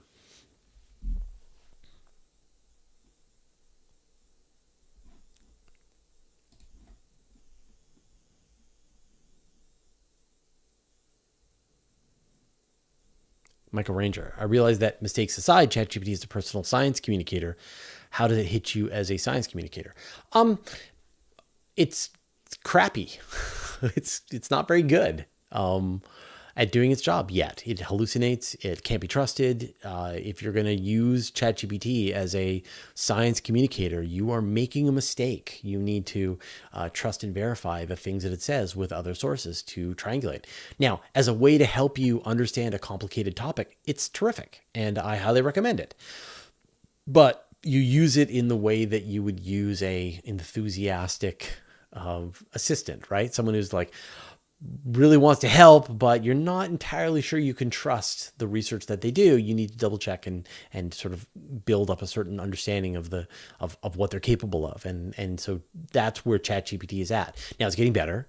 But like, am I worried about ChatGPT taking my job? So it's kind of like saying that you are a chef, and are you worried about a replicator taking your job, right? So what's like, if a replicator shows up and it makes, and it's $100 box, like a microwave, and anyone can put it in their house, and it makes an infinite variety of food at low cost, and the food is as good or better than the greatest chefs in the world could produce, then you just got out technology. You just got replaced. And yet the benefit is that human beings are being fed, right, for inexpensive cost. Like, how can you be against that? And so if or when the large language models come along and they are better than me, like they're just objectively better science communicators than human beings, and can provide at an incredibly low cost a very personalized education to anybody who needs it, I will gracefully cede the field. I will step away, step aside, and let them. But as long as people want to continue the human touch, I guess, then I'll have a job. And whenever we clearly see that nobody wants to be our patron anymore, everybody's moved on, then I will retire and just switch to the lumberjack portion of my career.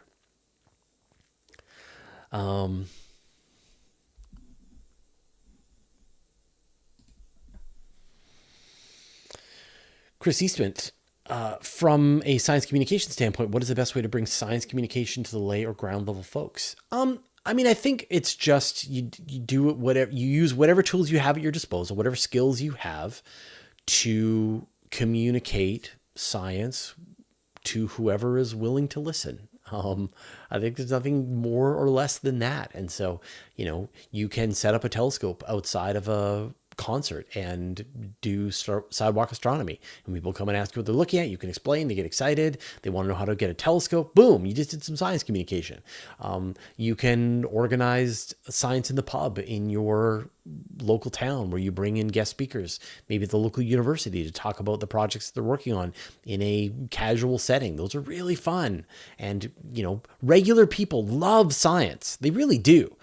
And it's just that people don't get organized about making these things available. I mean, you have scientists selling out theaters to give talks about science. Like it definitely works, and there's definitely an interest there. It's just that people need to be organized and coordinate things. So think about how you can coordinate. If you have a podcast, if you want to create videos, if you want to write, there's lots of ways that you can reach an audience and the public. Astronomy on tap. Yeah. William R., do you have a second job? No, I don't. I mean, there's a lot of personal stuff here. No, I don't have a second job. So this is my job. Okay. So I do kind of have a second job, which is that I do technology consulting for my wife's business. So I designed the content management system for her business, and but I don't spend very much time doing that. So, but no, this is my job. This is my only job. And I'm grateful. I'm able to concentrate and focus and do a lot of work for it.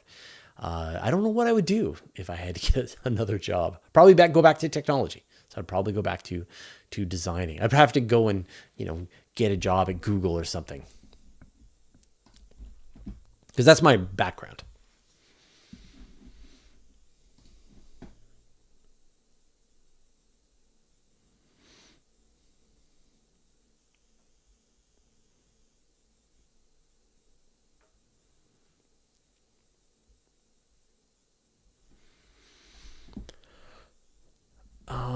Normal Wolf. I love the thought experiment of an intelligent alien species with different senses. What would be the minimum for them to know outside their world?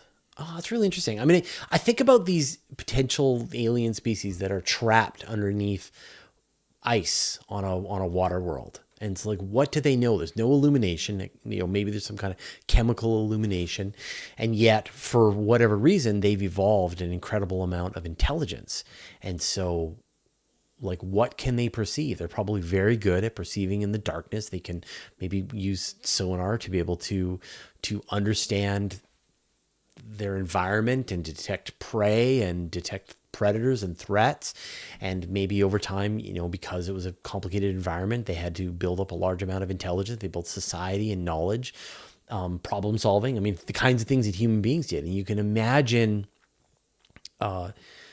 that they would start to wonder about. They would know that you could chip away at the ice that was above your head, and then maybe you could grab hot rocks that were down at the bottom of the ocean and carry them up and use them to melt your way up through the ice. And you can imagine this sort of incredible multi-generation project as they were trying to figure out what was at the top of the ice. And they would have a horrible discovery when they actually got up there to the top, but then they would figure that out and they would problem solve, and eventually they would understand their true place in the cosmos. So I think there's a lot of worlds.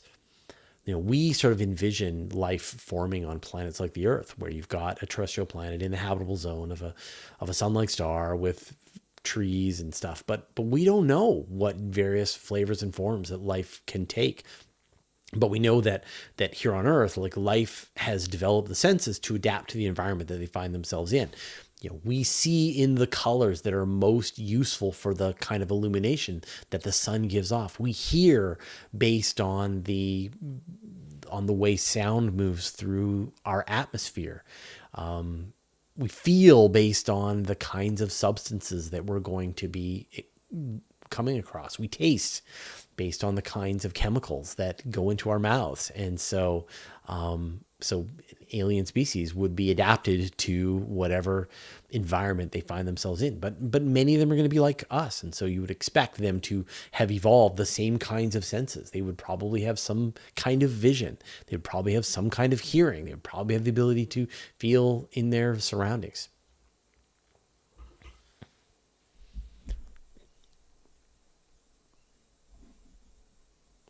But it sucks that we don't know of any other examples, right? Like, all we know is life on Earth. We don't know of any other alien species out there in the universe to compare and contrast. Like, if we did know another one and we could study them, we could start to have some opinions and some thoughts about it.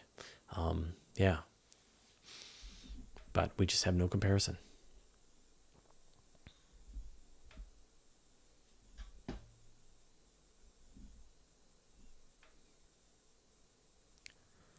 So you're basing this on how the aliens in the Quiet Place have ever traveled the universe. Never mind know anything about their home planet atmosphere if they do not have sight.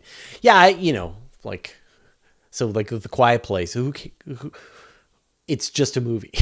I don't think anyone spent too much time really deeply thinking, what are the biological consequences of a species that both can travel the universe, but also acts like just a crazy animal that chops you up when it hears you. That's pretty weird. But it's mostly just, it's a way to have people try to be quiet. And like the constraints, the horror movie provides the constraints of how do you move around without alerting these aliens to your noises. If they're very sensitive to hearing, but they can't see, how does that change the horror genre? And then people are like, well, so like, what's the alien? Who cares? They didn't spend very much time thinking about that. Not just a movie, a franchise. Exactly.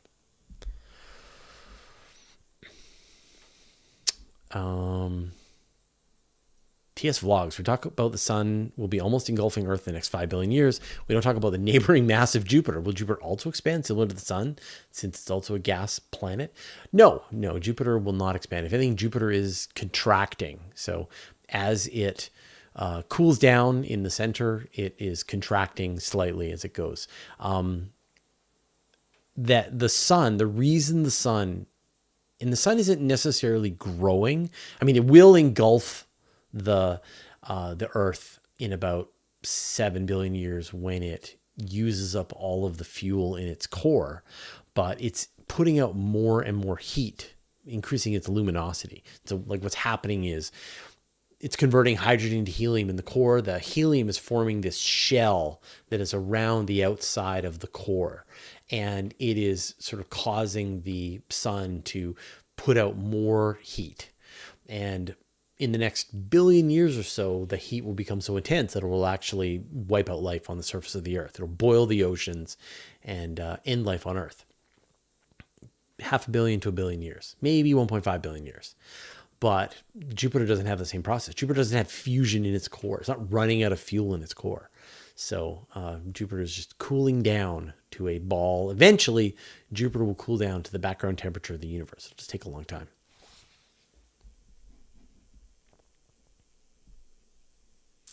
Busy Billy B33, is the moon surface littered with precious rare metals delivered by meteorites? Yeah. I mean, like when you think about some of the most productive mines on Earth, things like nickel, right? In Sudbury here in Canada, there's a nickel mine, and it's an old asteroid impact that people are mining the asteroid impact. And so there are going to be concentrations of metal on the surface of the moon where metal asteroids have slammed into the surface of the moon, and theoretically the metal is still available. And then, so the problem is that on Earth, we have the atmosphere. And so if you have a meteorite hit the atmosphere, it slows down and you get the shrapnel raining down and landing on the surface of the Earth. And that's why you can walk around and you can pick up a meteorite just picking up off the surface of the Earth. You can pick up an iron meteorite, and they're very cool. But on the moon, there's no atmosphere. And so all of the objects are hitting the moon at the full speed. They're all going 10 kilometers per second. And so they vaporize. So you probably won't get the little meteorites in the way that we have them on the surface of the Earth. Like if there was a thick atmosphere, even like what you have on Mars, like Mars has enough atmosphere to slow down meteorites. They can hit terminal velocity and land gently on the surface of Mars. But you don't get that on the moon because there's no atmosphere.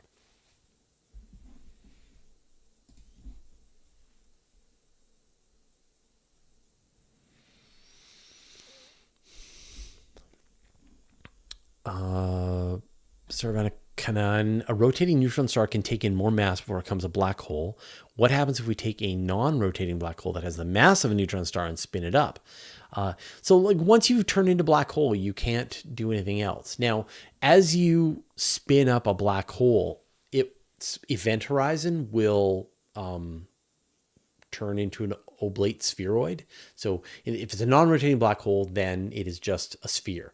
But if you spin up the black hole, at relativistic speeds, then the event horizon will flatten out, but you can never get it flattening out so much that the singularity is revealed. They call that a naked singularity. And you can, like, literally the speed limit of the universe will put the brakes on the black hole and won't allow the singularity to be revealed. So once it's become a black hole, there's no undoing it.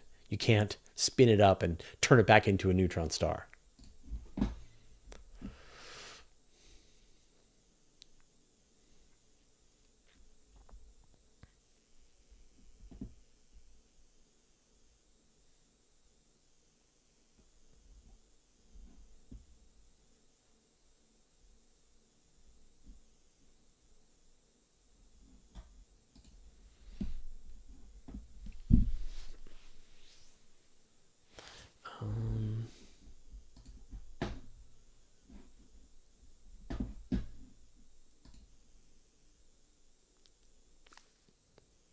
Sorry, I lost my questions here.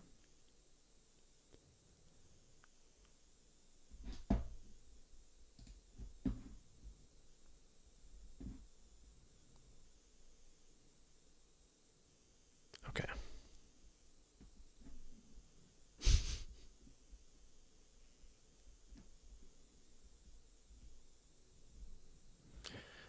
Pek Jahan, if everything seems to be orbiting something, what is the universe orbiting?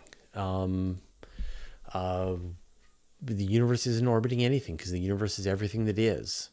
So like, how can everything, if everything was orbiting something else, then now you would have to include that something else in the everything. And so you can never end that sort of thought experiment. Andy Love, have you had any updates from Andrew Higgins on his interstellar research? So Andrew's has been working on a bunch of other papers, and I tried to pin him down to do another interview. And he wasn't ready to chat yet, but maybe he's ready soon. So I will follow up with him and find out, because yeah, that'd be super cool.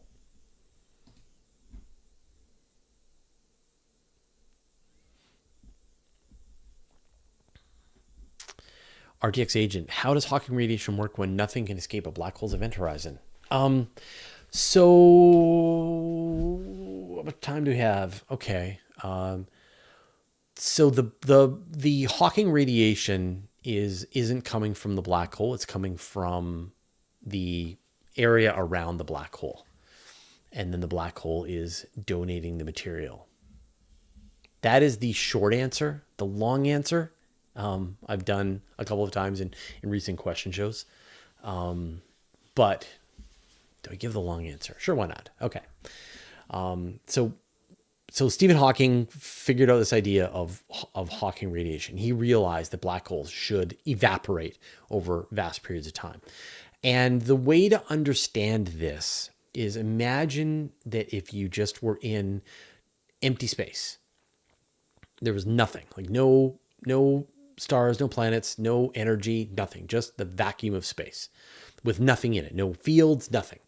And if you were stationary, you wouldn't experience anything, right? There'd just be nothing. If you had detectors on your spaceship, you wouldn't experience anything. But if we accelerate, and this has sort of been demonstrated, been proven in the lab, that if you accelerate, then you start to experience radiation. And the radiation is coming from just space-time itself. There are these, there are just the fields that permeate the entire universe. And so when you're just stable, you're not interacting with any of these fields. But once you accelerate, then you start to experience these fields, and they appear as particles that are kind of, you experience this radiation that's coming at you only when you're accelerating. So not when you're just coasting, but when you're accelerating. And we know through the equivalence principle that, Einstein figured this out, that accelerating is the same as being in a gravitational well, that they are interchangeable. And so if you're experiencing a constant gravitational well, it should feel exactly the same as if you are accelerating through the universe. And so when you have an object that is close to a black hole, if you were sort of sitting next to the black hole and you were no longer accelerating through the cosmos, but you're instead in the presence of this gravitational field, it's the equivalent of you accelerating, you're going to be experiencing radiation. Now, radiation can't come from nowhere. It has to come from somewhere. And the somewhere that it comes from is the black hole.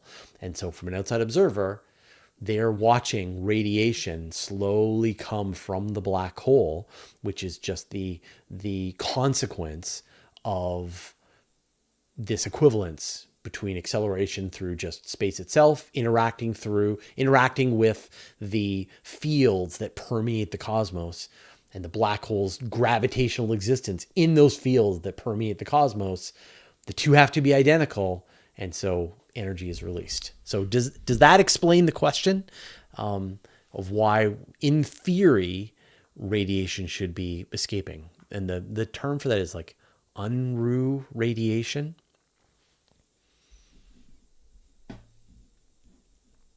So there you go. That's why black holes evaporate. And don't listen when anyone tells you that virtual particles are appearing right next to the event horizon of the black hole. That is a improper way to describe what's happening.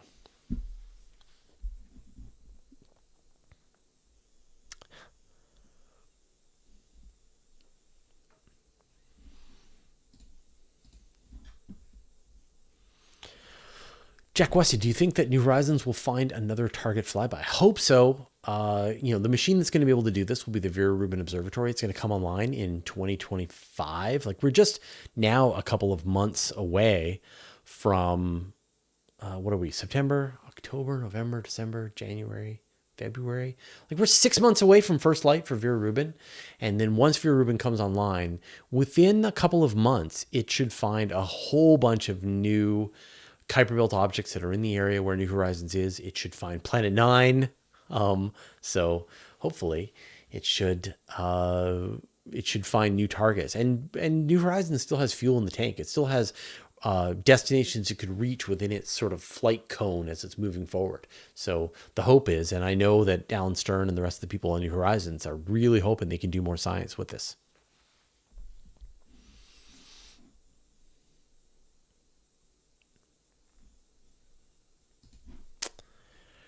Right, cheer. Thank you. I'm glad that helped.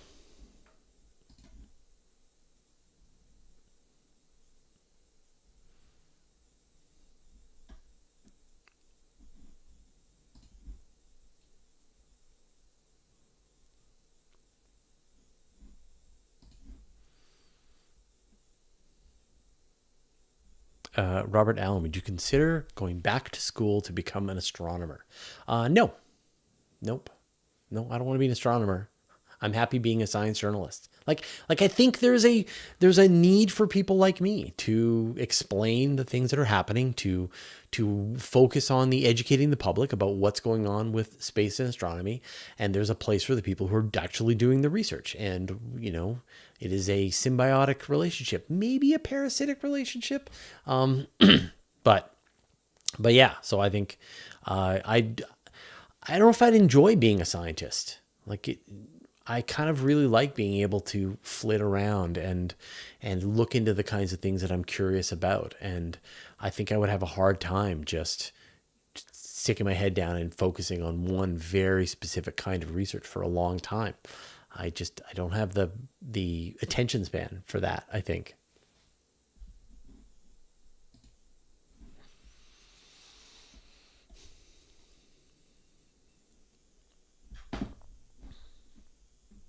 On to the next page.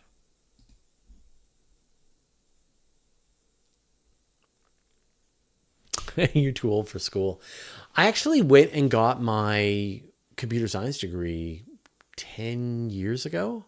So I had originally gone to the University of British Columbia for engineering and then I dropped out of university to work in the software industry and founded a bunch of software companies, and then went back and took my computer science degree.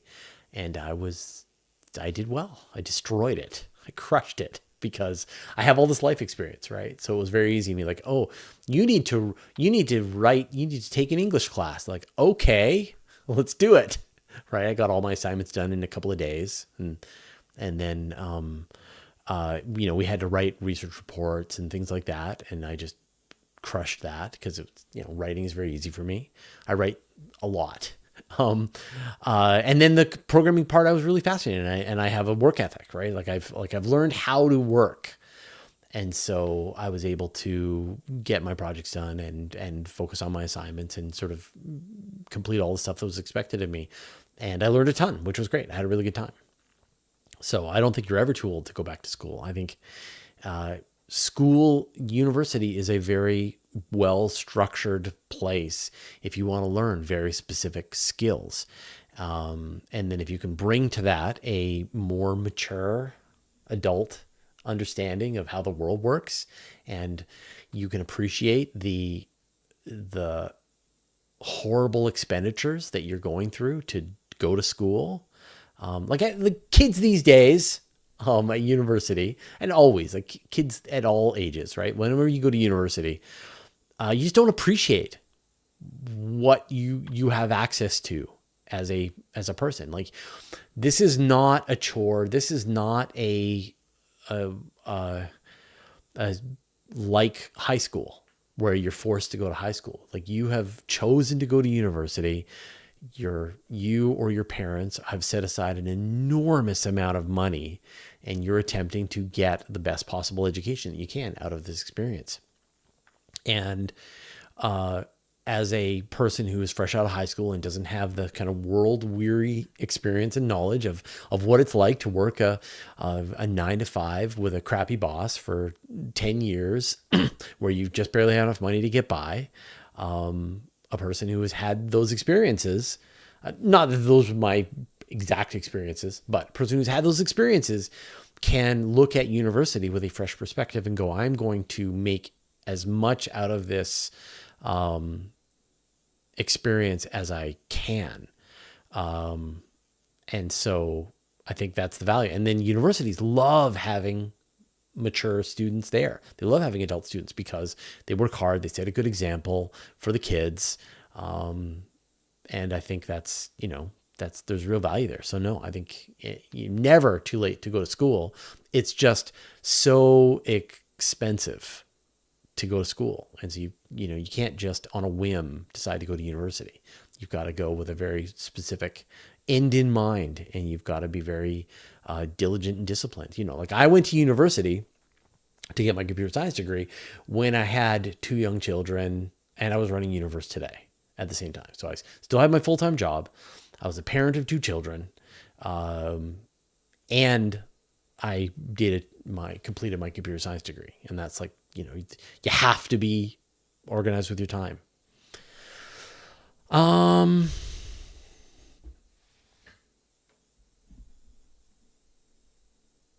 University is not free in Canada. No, we're not as socialist as I think people expect. What did I pay? When I went to UBC, I paid $5,000 a year, $2,500 a term for my education. And then when I went, it was a little more. I paid about $6,000 when I went about 10 years ago. But, live at home, you don't have to, all the other expenses that come with that.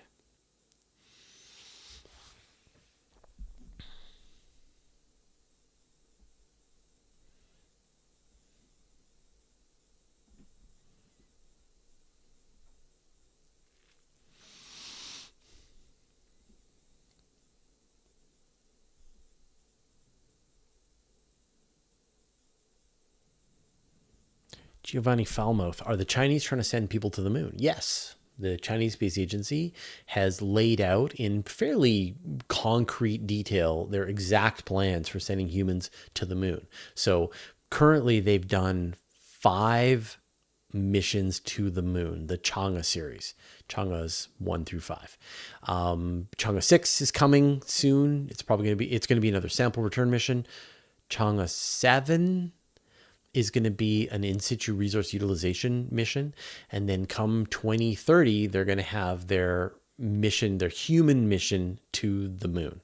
And their plan is going to be very similar to what they did with the Apollo era, but I think it's sort of a bit of an improvement. So they're going to send two identical heavy lift rockets. So imagine like two Saturn V's. One is going to have the capsule and the service module, and then the other is going to have the lunar lander and the ascender on board. So the people on one rocket and the lunar hardware on the other rocket. And then the two rockets are going to go to the moon. And then the astronauts are going to get into once it's all in orbit, the astronauts are going to get into the lunar lander. They're going to go down to the surface of the moon. They're going to do their spacewalk, their moonwalk. And then they're going to get back in their ascent module and they're going to come back up to orbit. They're going to meet with the capsule. They're going to fly back to Earth. They're going to ditch the lunar lander and the service module and return to Earth through the capsule. And they've tested out most of the parts of this mission. I mean, they're building the big rocket, but it's going to be an evolution of their existing heavy lift rocket. They've gone through this process of developing a mission to the moon, landing on the moon, taking off from the surface of the moon with their sample return mission. So none of this is, it's all new scale. And also they've tested out keeping humans alive in orbit on board the Chinese space station. So they have tested out all the different bits and pieces of this plan to send humans to the moon. It's now just about putting all of the hardware in place, building the heavy lift rocket, building the final version of the capsule, service module, the lunar lander, and then sending that all to the moon. And I think, so far they have been following their plan. I mean, their plan is like 20 years long, right? And they've got it in excruciating detail. What comes after the first mission, the second mission. Like, we know what their long-term plans are. And they're hitting their milestones. They're following it step by step by step. And so, if NASA doesn't get to the moon by 2026, the Chinese will get there by 2030.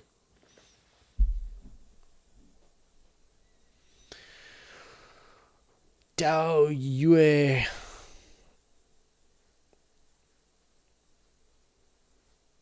I don't know that.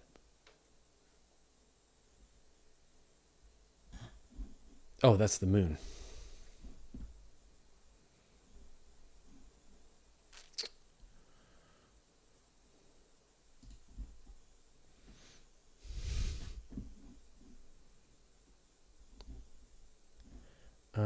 What time is it? 52. Okay. Jack Woodward, where should I look to spot the comet? Are binoculars needed? So if the comet is really bright, like we're all hoping, then you won't need binoculars. It should be visible with the unaided eye. Where to look? So you look to the east before sunrise. You're going to look at like before the sun comes up, an hour before sunrise, and you've got to look pretty close to the horizon. So it's going to be about 10 degrees above the horizon. And so it's like your hand outstretched, like this is 5 degrees. So that's 10 degrees. So imagine you're sort of two hands on top of each other out to the horizon. So you need to make sure you can get a clear view to the eastern horizon before sunrise to be able to get a chance to see it. And like, I'm going to have a hard time doing that. I'm going to go down to the ocean to really get a view to the east. But right now it's not visible with the unaided eye, but it is brightening quickly. And hopefully later on this week, it will actually become so bright that you can just see it. But comets are tricky and they tend to misbehave. And so, although you can have great predictions that it might be visible, it could also sputter out and be not visible. So don't place your hopes, but I would scout out a place that you can see it. So figure out where you're going to be able to go to get a nice, you want as good a view to the eastern horizon as you can possibly get. And then, get a pair of binoculars, go out there, see if you can see it an hour before sunrise. So I don't know, here the sunrise is around 6:30, or starts to get bright around 6:30. So maybe around like 6 a.m., 5:30, go out, take your binoculars, scan around the east, and hopefully you'll see it.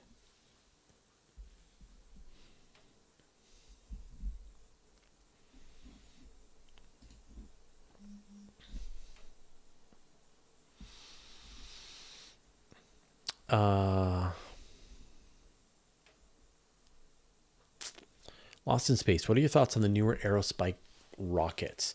So aerospike engines are a great idea. So the way they work is that the kind of engine that you need to get out of the atmosphere of the Earth is a different shape than the kind of shape of the rocket bell that you use in vacuum. And you can look at this example. When you look at the rocket engines on the bottom of Super Heavy, they're very small, very compact. When you look at the ones that are at the bottom of Starship, they have the three surface rockets, and then they have the three vacuum rockets. And they're much bigger. And so it's just that, when you've got the pressure of the atmosphere pushing against the exhaust plume coming out of the rocket, a different shape makes more sense. And so the idea with an aerospike is that you can change the shape of the rocket plume depending on the density of the atmosphere that's around the rockets. You start out, you're at surface level, you have one shape, and then as you pass through the atmosphere, you can change the shape and sort of try to optimize your flight the entire way, as opposed to what SpaceX does with just, they have the surface level and they have the air version, and then they have the vacuum version of their engines. So like, is it a good, I mean, they're potentially very exciting, and NASA was working on aerospike engines, and there's, they're planning to have one on their X-34. I think it was the X-34, the Venture Star rocket. Was the X-33? X-33, yeah, the Venture Star. And for various reasons, the X-33 was canceled, and with it went their work on the aerospike engine. But there are other companies that are working on aerospikes. And I know Tim Dodd, Everyday Astronaut, he did a whole deep dive into aerospikes. So he can answer that question better than I can.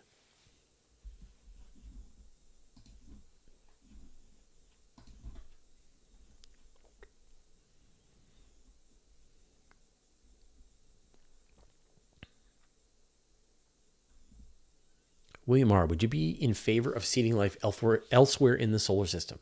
It just depends on whether there's any native life elsewhere in the solar system. So if we explore other planets in the solar system, like Mars, like Europa, like Enceladus, and we are certain that there's no life there, and that's a really tall order. Like, it's hard to confirm a negative, right?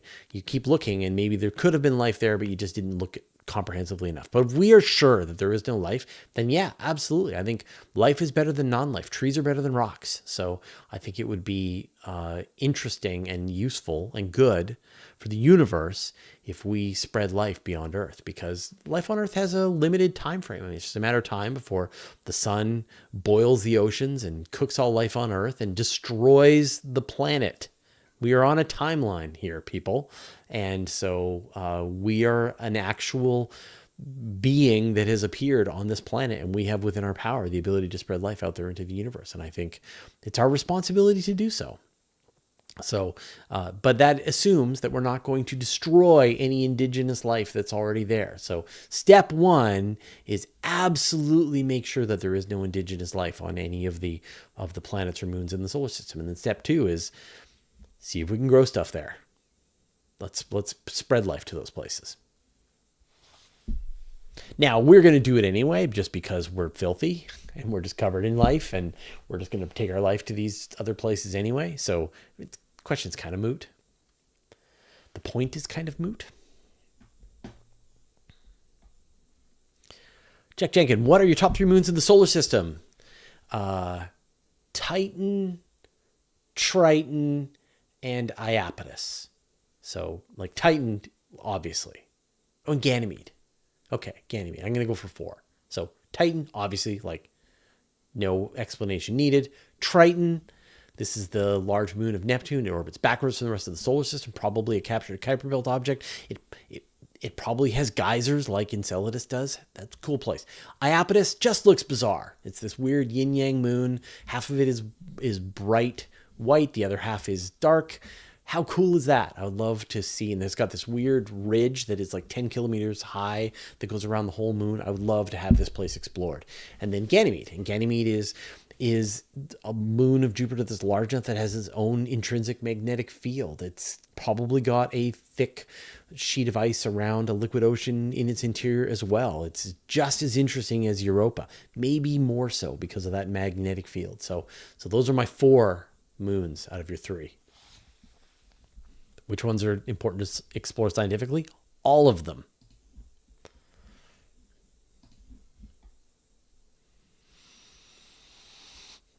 Vortex, how long will it take for New Horizons RTGs to deplete? About the same as the Voyagers. So, we're probably going to be able to see science data coming back from New Horizons for about 50 years.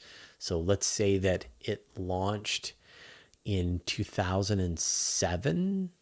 So 2057, probably in the 2040s, they'll have to start shutting down some of its instruments because they're not getting enough power. And into the 2050s, they'll have to start having some conversations about how they're going to end the mission.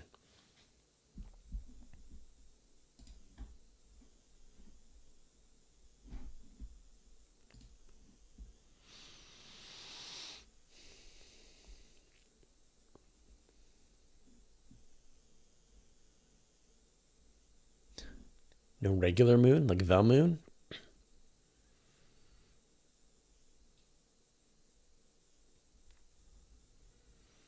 Orson Zed, why don't astronomers use the official names of exoplanets? Is it because they're terrible at naming things and don't want to ruin a bad thing? It's like, I don't know the official names of exoplanets, and I'm the kind of person who thinks that things should have really cool names. And yeah, the International Astronomical Union has bent to pressure and given exoplanets proper names. They voted, they've made them official, and the names are cool. They come from mythology, and they come from history, and they come from science fiction, and they're very cool. And yet they're just not easy to get the list of names. And so I just never think to get the names into my brain. But exoplanet names IAU.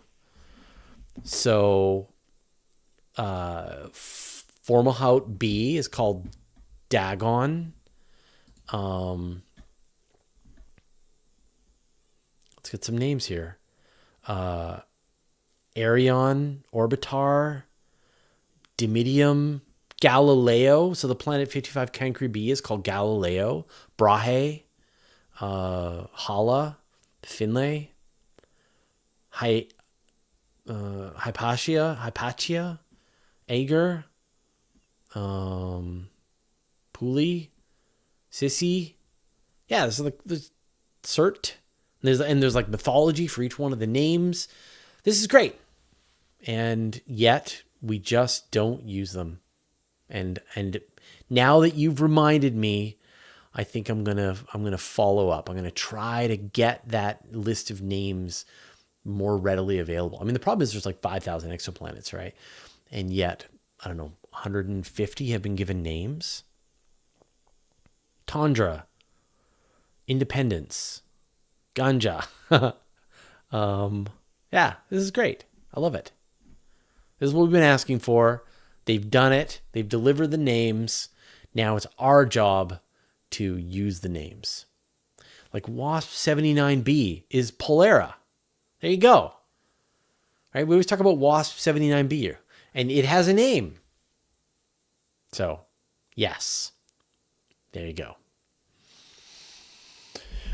All right, we've reached the end of our hour and then some, and 2 minutes extra. So thank you, everybody, for hanging out today. Thanks to Zapfan, and Arjone, and John Suffill, and Series K. Lee for being moderators. I really appreciate your work.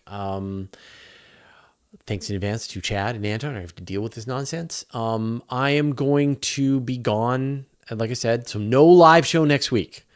There will be a live show the week after that. And but we will release a overtime episode next week, so there will still be content.